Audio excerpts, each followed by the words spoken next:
Sekarang yang mengklaim gedung saya paling tinggi bahkan seluruh Indonesia tuh Pak. Ya, itu ada di gedung kawasan di Jakarta Pusat, di Super Blok gitu. Gedungnya, ya, kawasannya Tamrin 9 tuh. Tapi nama gedungnya itu Autograph. Itu gedung yang paling tinggi itu Pak saat ini, yang mengklaim gedung tertinggi itu. Bahkan di seluruh Indonesia. 218 meter tuh vertikalnya. Itu. Dia juga ada tempat hiburan tuh. Konsepnya gedung itu tuh Pak, bukan hanya office, hunian, rumah sakit. Jadi konsepnya itu. Di situ tuh. Tempat hiburannya ada, karaoke-nya Pak ada. Pijat ada. Di situ ada rumah sakit. Jadi konsepnya tuh para penghuni gedung udah nggak usah jauh-jauh tuh. Mau belanja di situ ada. Ya, mau hiburan ada. Mau nonton ada, mau ke rumah sakit di situ juga. Itu. Karena konsep-konsep bangunan itu super blok itu di kawasan Jakarta itu begitu tuh konsepnya. Itu. Mau kabur beliin di situ. Bentar ya. Rednya luar biasa tuh, meledak gitu kan. Nah di situ banyak Pak, ya semakin tinggi gedung itu potensinya itu semakin besar tuh Pak. Iya. Semakin besar potensi kebakarannya itu. Nah, jadi apa sih yang harus kita lakukan bila mana terjadi kebakaran ataupun bencana lainnya di tempat kita bekerja itu?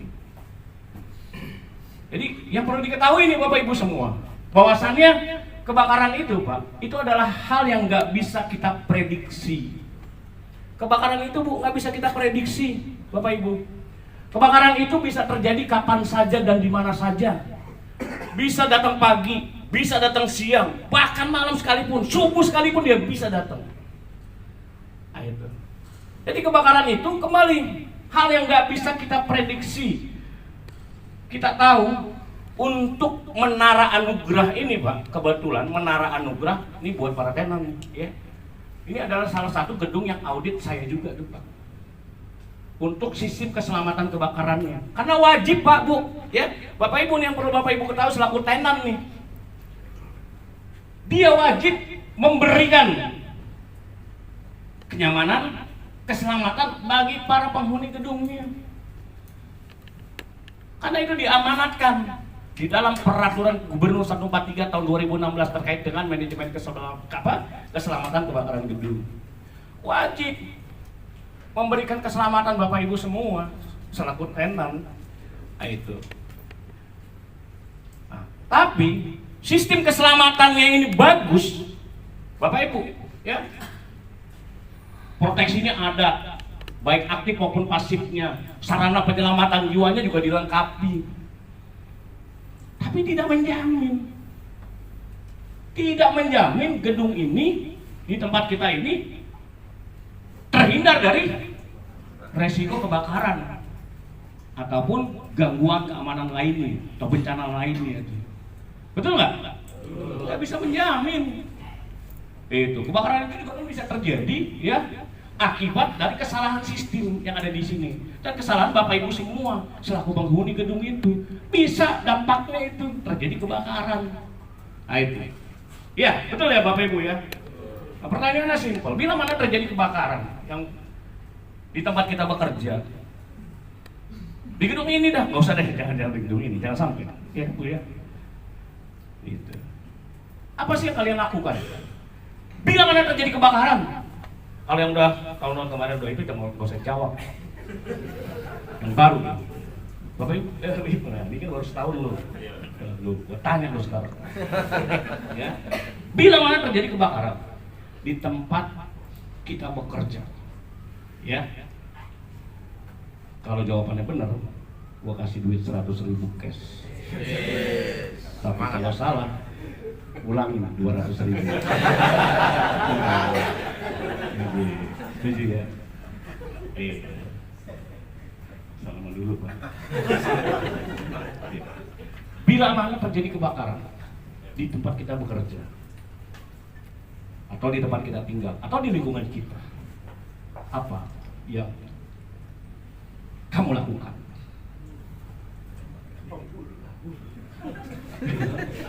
Hei, gak usah jawab. Apa tuh?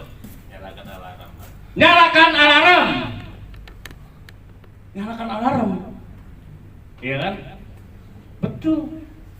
Ya kan? Betul salah satunya. Kamu siap-siap dulu. 400.000. Pak Bu, mohon izin, bukannya flexing ya. Damkar, dalam hal ini saya datang ke sini nih Bu, udah dibekali. Pur, lu pokoknya bagi-bagi duit.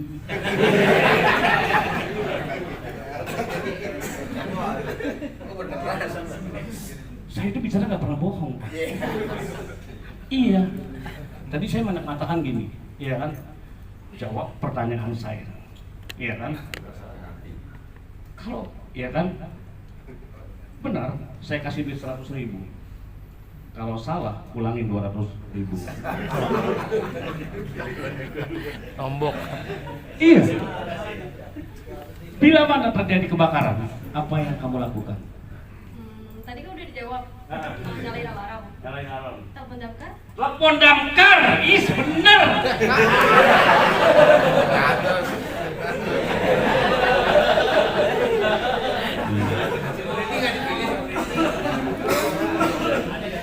Takut gue.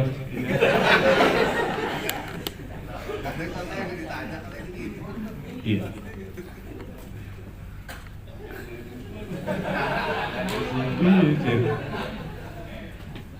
Dari lantai oh molor. Jadi bila mana terjadi kebakaran, ya, karena closingan gue tanya sama pengelola, ya kan? Kalau dia nggak bisa jawab juga, kebakaran banget nih. Bila mana terjadi kebakaran, apa yang dilakukan? Nyalakan alarm. Udah satu aja. Banyak. Iya benar. Entar gak usah. Kamu itu, ini junior saya kurang ajar. Selalu foto-foto saya. Jangan minta rembes. Dia pasti bilang gitu. Oke. Pertanyaan kan simpel. Bila mana? Lu jangan kantongin dulu itu duitnya.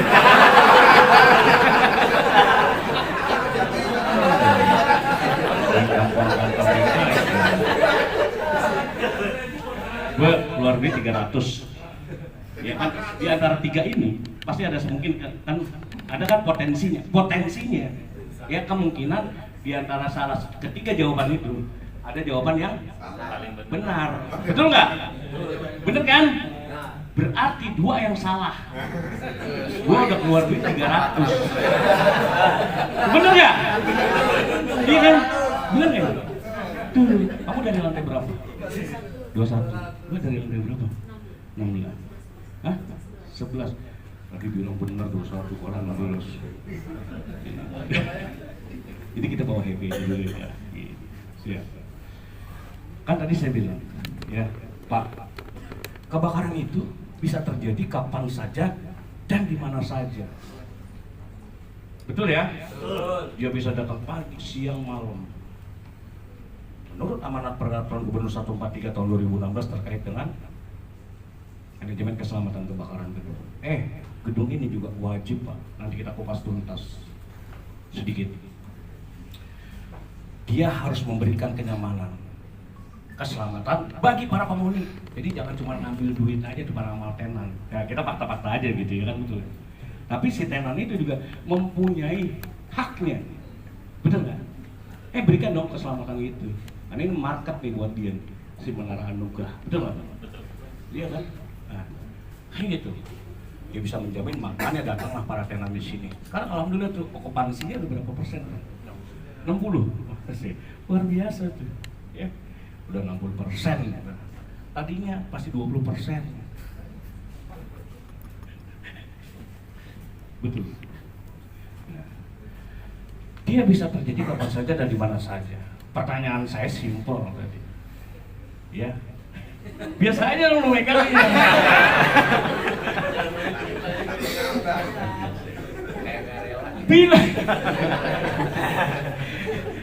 Bila mana terjadi kebakaran, apa yang dilakukan oleh pengelola gedung? Jawabannya tadi itu, nyalakan alarm. Salah lu. Ini juga lagi tuh.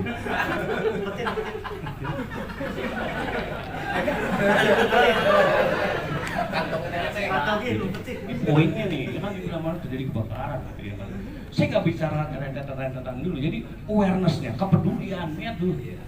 Karena wajib tuh buat Bapak Ibu semua, ya, selaku karyawan-karyawati di sini, Pak. Ini sepakat nggak kalau saya bilang ini adalah aset Bapak Ibu semua? Betul nggak? Betul, Pak. Ini adalah aset kita. Apa sih resikonya bagi personal, bagi kita? Bagi kita nih, Pak. Bu, bila mana tempat kita bekerja itu terbakar hebat, habis tuh. Resikonya apa, Bu? Hilangnya pekerjaan. Betul nggak? Kalau kamu masih bisa cari kerjaan lagi. Betul nggak? Kalau nggak ada orang dalam, ini fakta lagi tuh, betul nggak? Dilurin aja. Susah. Ordal itu perlu itu, emang fakta lagi itu. Kalau saya bicara real fakta, ya kan? Oke. Gitu. Jadi kamu jawabannya apa? Telepon damkar.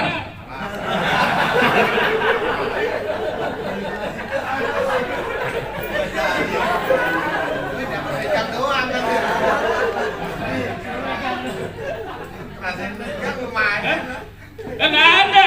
Lu udah dikasih tahu tuh. Sini.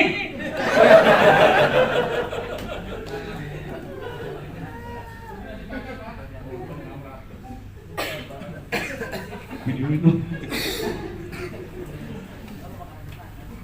Pak Bismo ntar ganti tapi Kenapa? saya nih Pak Bu, jujur nih Pak, pasti kalau di gedung itu walaupun nanti dirembes, saya jujur nih Pak ya kan? Saya dikasih tahu ini modalin dulu tuh 3 juta 3 juta harus habis. Tadi diambil lagi. Nah, tapi kan ini tadi udah dipoto tuh sama junior saya tuh. Jadi seolah-olah tuh saya udah kasih duit dia.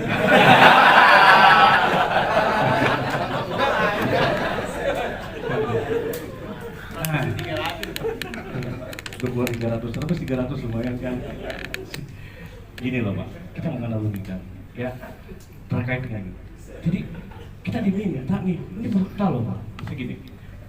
Kalau lu nggak peduli, kalian nggak peduli bila mana terjadi kebakaran, tidak melakukan tindakan, apa yang terjadi? Nyalain alarm dia, tes. Ini bener tuh, bener-bener ngawur. Lari, teriak. Jadi yang harus kalian lakukan, saya mau membentuk ini dulu Pak, kepedulian Bapak Ibu semua. Dalam rangka kembali, kalau di building ini, di tempat kita bekerja ini, ya, kepedulian kita apa yang harus kalian lakukan begitu melihat kebakaran? Iya, itu dong, ya kan? Tindakan awal kita dulu Pak, ya kan? Nyalain alarm dulu tuh, tes. Mungkin apa Pak? Golden time-nya di 5 menit pertama tuh, golden time itu waktu terbaik buat kita melakukan tindakan. Itu di 5 menit pertama Pak. Bu, kalau Bapak Ibu tidak melakukan tindakan, begitu terjadi kebakaran, saya yakin bukan tak kabur Bapak Ibu, apinya semakin besar. Itu, jadi lakukan pemadaman. Lakukan pemadaman Bapak Ibu, itu yang tepat. Dengan mempergunakan, kalau di tempat kita bekerja nih, sistem keselamatan kebakaran yang ada pada tempat kita ini, yang difasilitasi, yang disediakan oleh Menara Anugerah dalam hal ini. Apa itu salah satunya tuh? APAR. Itu Pak, Bu, yang benar. Lakukan pemadaman, lakukan aksi kalian. Makanya saya kasih apresiasi nih. sama Menara Anugrah tuh kemarin, ya saya jujur nih, ya hampir tuh terjadi di ruang genset, ya beliau tuh, ya begitu responnya sangat cepat melaporkan itu Pak. Jadi lakukan pemadaman. Setuju nggak sih Pak? Sepakat nggak sih kalau saya bilang seperti itu gitu? Jadi kalian tuh harus lakukan itu dulu. Jangan lari, teriak, koplak gitu. Iya kan? Ini fakta kita hadapi gitu ya kan. Lalu setelah itu ya kan apinya tidak bisa ditanggulangi ya kan Bapak Ibu sudah lakukan pemadaman. Nggak bisa ditanggulangi sambil Bapak Ibu tuh memberitahu ya kepada lingkungan sekitar. Hubungi damkar dong. Lakukan tuh, coba tuh di situ ada. Di sini sistemnya bukan saja nyapar, tapi sistem proteksinya ada tuh di sini. Bapak Ibu semua selaku pengelola gedung, teman-teman security nih, terutama nih, ya. Tahu nggak sih di tempat kita ini dilengkapi oleh sistem keselamatan kebakaran, ya. Baik proteksi aktif maupun pasifnya, sarana penyelamatan jiwanya. Pada saat dinyatakan jenderal evakuasi, pada saat semua teman-teman harus evakuasi. Nah, pertenan nih, yang baru lagi, lu tahu nggak sih di sini di Menara Anugrah ini ada berapa sarana penyelamatan jiwanya?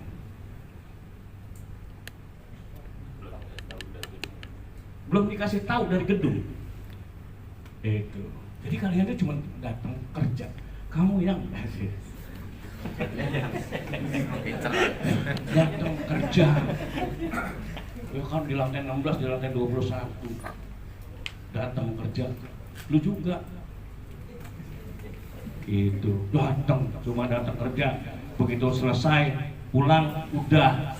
Gitu. Tapi kalian tahu nggak sih? Di sini bosannya di sini ada yang namanya sarana penyelamatan jiwa, tangga daruratnya. Betul nggak? Tangga darurat ada, gitu loh. Staircase itu ada.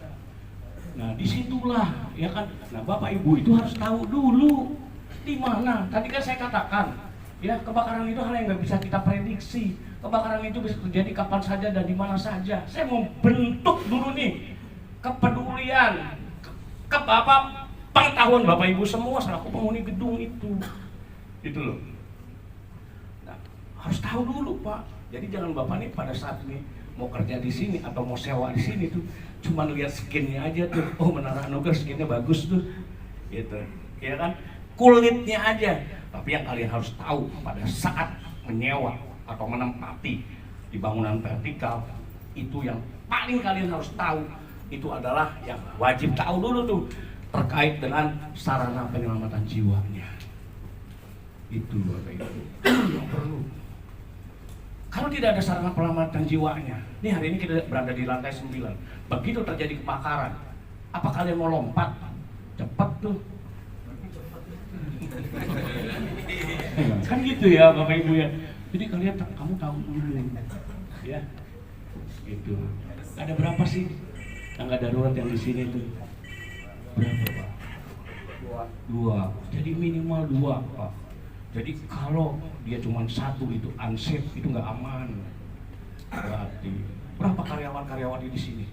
Di atas, saya yakin tuh di atas 1000. Betul nggak? Apakah kalau dia dilengkapi dengan sarana penyelamatan jiwanya atau tangga daruratnya itu cuma 1 aja? Apakah potensinya tidak terjadi kuburan massal? Bisa. Semua orang patahnya bila mana terjadi kegawat darurat, semua akan teriak, masing-masing mau menyelamatkan diri, betul nggak? Potensinya di dalam tangga darurat itu ngeri Pak, ngeri sedap Bu. Bila mana terjadi kegawat darurat.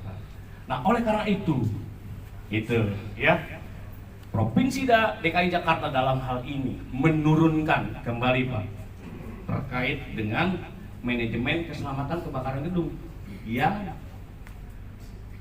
hari ini Menara Anugrah khususnya sampaikan kepada para penghuni dan karyawan-karyawatinya di sini tuh. Itu. Yuk kita sama-sama dalam rangka upaya melakukan tindakan pencegahan penanggulangan kebakaran tahap awal Jadi jangan sampai pemadam kebakaran itu datang. Kalau pemadam kebakaran datang sampai ke sini, itu berarti kebakarannya sudah tidak bisa dikendalikan, Pak. Betul nggak, Pak? Pasti itu, Pak. Nah, itu. Kebakaran itu bukan merupakan tanggung jawab damkar saja dalam hal ini umumnya, tapi kebakaran itu merupakan tanggung jawab kita bersama. Tanggung jawab kita bersama. Melihat kebakaran, biarin aja. Itu nggak ada tugasnya damkar, koplak tuh. Iya kan? Lakukan dulu, gitu loh. Nah, tindakan pemadaman, hubungin damkar, taruh itu tuh. Nah itu. Nah, saya lanjut ya Pak. Nah, ini apa sih ya? Tadi saya katakan bahwasannya kebakaran itu bukan merupakan tanggung jawab damkar saja. Kebakaran itu merupakan tanggung jawab kita bersama. Nah itu. Nah, diturunkan nih Pak terkait dengan manajemen keselamatan kebakaran gedung. Ya, apa sih pengertiannya dari manajemen gedung? Ya, atau manajemen keselamatan kebakaran gedung adalah bagian dari manajemen gedung. Manajemen gedung tersendiri nih Pak, gedung ini sendiri nih ya, untuk mewujudkan keselamatan Bapak Ibu semua selaku penghuni gedung Pak. Dia wajib Pak. Aturannya dari mana? Ini dia Peraturan Gubernur 143 tahun 2016. Nah itu Pak ya. Untuk mewujudkan keselamatan Bapak Ibu semua penghuni bangunan gedung dari resiko kebakaran dengan salah satunya memberdayakan sumber dayanya, SDM-nya, dan juga ya mengupayakan kesiapan instalasi proteksi yang ada di bangunan gedung ini itu. Nah, ini bukan hanya simbolis aja nih Pak. Ya, dia akan berfungsi, dia akan bereaksi sistem keselamatan kebakaran gedungnya ini tuh bila mana terjadi kegawat daruratan khususnya kebakaran. Nah itu. Nah kembali di dalam Peraturan Gubernur 143 tahun 2016 itu juga diamanatkan selain menjamin keselamatan kebakaran gedung itu ya bagi karyawan-karyawati penghuni gedungnya itu juga dia juga si gedung Pak dimanapun gedungnya ya di seluruh wilayah provinsi DKI Jakarta ya sesuai dengan amanat Pergub 143 tahun 2016 ya Bapak bisa browsing, Bapak bisa lihat coba apa yang dikatakan Pak Puri ini benar atau tidak. Di pasal 29-nya juga tuh. Ya, buka. Karena banyak Pak browsing tinggal atau chat GPT itu aja, ya kan? Aturannya tahun berapa sih terkait dengan itu? Dia jawab. Gampang banget kan? Itu, ya. Nah, di pasal berapa sih kira-kira bahwasannya si gedung itu wajib melaksanakan ini minimal sekali dalam setahun. Disebutkan Pak di pasal 29-nya itu dia wajib melakukan simulasi pencegahan penanggulangan kebakaran dan bencana lainnya. Alhamdulillah kembali Bapak Ibu ya gedung ini termasuk gedung yang paling rajin. Itu kasih apresiasi dong. Untuk gedungnya kasih apresiasi. Dia melaksanakan kegiatan ini minimal sekali dalam setahun. Nah, itu. Nah, bila mana terjadi kebakaran, apa yang Bapak Ibu lakukan pada saat bila mana terjadi kebakaran, lakukan pemadaman dan segera hubungin pemadam kebakaran atau stasiun terdekat. Kawasan di sini Pak banyak Pak ya stasiunnya, pos-pos pemadam kebakaran. Teman-teman security tahu nggak sih di sini stasiunnya, pos pemadam kebakaran yang paling terdekat? Kejauhan bro, Mampang. Masih? Di mana bro? Taman Rasuna itu ada tuh Pak Bu ya di situ. Jadi gampang banget tuh karena ya pemadam kebakaran dalam rangka upaya melakukan pemadaman kebakaran atau bencana lainnya dia butuh respon time Pak ya ada aturannya juga tuh minimal maksimal sampai lokasi tempat kejadian kebakaran itu 15 menit tuh Pak respon time-nya harus kita sampai ke situ Pak Bu ke tempat TKP 15 menit Bapak Ibu lapor aja tes dia langsung tuh tanpa tendeng aling-aling segera berangkat membunyikan sirenenya laporan dari warga laporan dari penghuni gedung Ya, 15 menit Pak. Kira-kira target itu tercapai nggak sih Pak? Dari mana tadi Pak? Habis mau? Taman Rasuna itu sampai ke kawasan sini 15 menit sampai nggak? Sampai Pak, 1,6 kilo. Sampai. Gitu. Yes. Itu. Tapi Bapak Ibu semua selaku masyarakat umpamanya gedung, kira-kira itu targetnya bisa tercapai nggak sih 15 menit? Bisa tidak, bisa iya. Betul nggak? Kalau kebakarannya itu terjadi di salah satu pemukiman padat hunian di gedung itu, ya kebakarannya itu siang hari, pukul 12 siang, di saat masyarakat itu aktivitasnya sangat padat, orang mau makan siang, orang mau sholat, orang mau itu, bisa nggak tercapai? Nggak bisa juga Pak.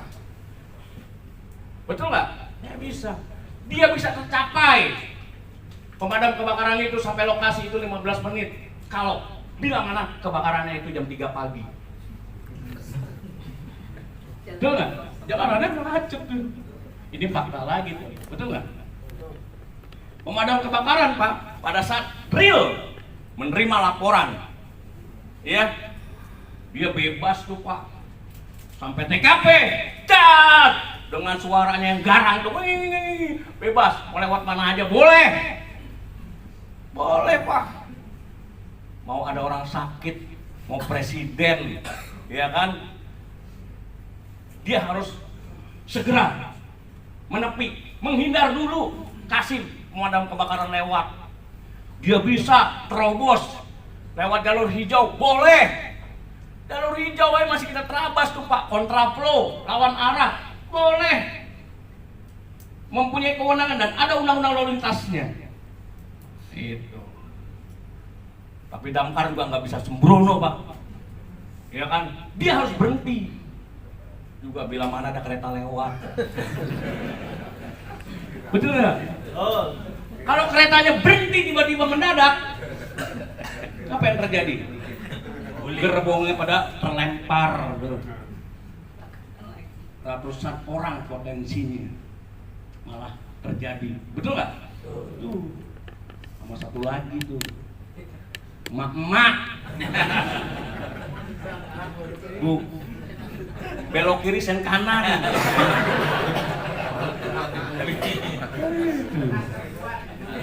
Kan? Tuh dia. Ada lagi tuh Pak, ngantar jenazah juga ya kan? Galak-galak banget tuh. Ini pelakunya. Bawa bendera kuning, sepret terus sini. Wow. Duluan, seolah-olah paling duluan. Mobil pemadam kebakaran lewat juga suruh berhenti tuh Pak. Ini fakta juga Pak. Padahal itu tidak bukan skala prioritas Pak. Bukan. Ambulan aja Pak, Bu. Ya. Dia notabene bawa orang sakit Pak. Dia harus berhenti. Memberikan pemadam kebakaran lewat dulu. Karena dia cuma satu orang.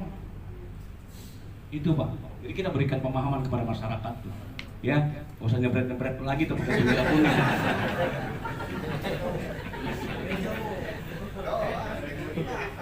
Itu. Ya, kasih penjelasan pemahaman kepada masyarakat. Itu dia bukan pura-pura Pak. Pemadam kebakaran tuh kalau bilang bunyi nguing-nguing itu betul akan melakukan upaya pemadaman dan penyelamatan. Itu. Bu, belajar sen.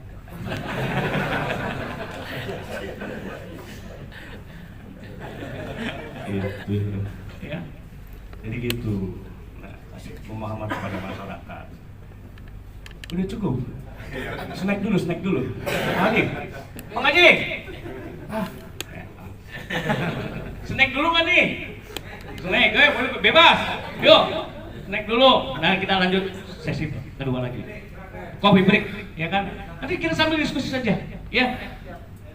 Ente suka langsung jawab, langsung nanya, ya. Bisa. Kita